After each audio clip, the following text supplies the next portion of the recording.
and everybody was a 9 or a 9.5. And it was the first time that rating was given that high, because the team wanted the owners to really enter the danger zone and really have those difficult conversations. They just didn't have the skill set and the knowledge of how to do it. So as an integrator coming in on a fractional basis, we typically work 1 day a week with that team. We have same page meetings with the owner or owners to have them tell us their issues, how we can help.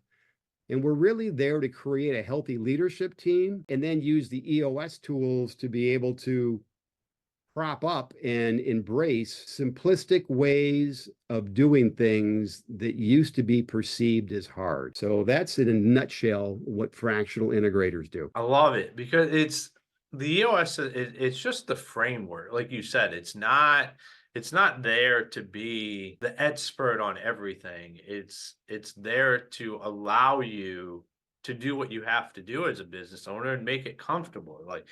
Like leadership meetings, you should be able to call a spade, and whatever happens in that room happens in that room, and we learn from it and we move on. But it's not something that then goes to the lunch table or whatever afterwards. It's something that the company continues to grow and the relationships get stronger, like you had said about in that meeting you were in, where like that's what the leadership team wanted.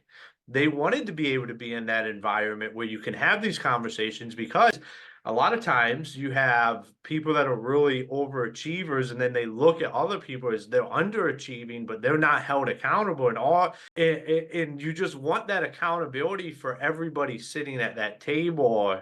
And a lot of times ownership just doesn't know how to collaborate that.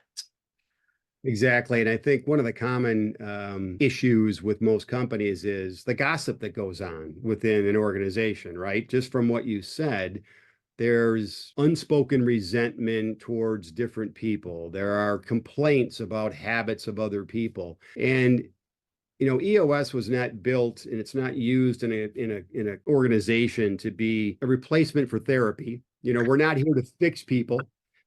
But what the common theme is every decision that's made by the leadership team or anyone in that company should always be what's in the greater good for the company. What's the best decision we can make that's going to benefit the company first, not me personally. And when people finally understand that all this debate that sometimes gets emotional at the leadership team level and then gets filtered down through the departments, now it becomes the norm to not call somebody out behind their back, but to say, hey, if you want to come to me about Joe and complain about him, I'm not going to do that, because either I'm going to tell him or you're going to tell him. So let's bring Joe in and have an adult conversation about what's bugging you, because we're all trying to get better for the greater good of the company.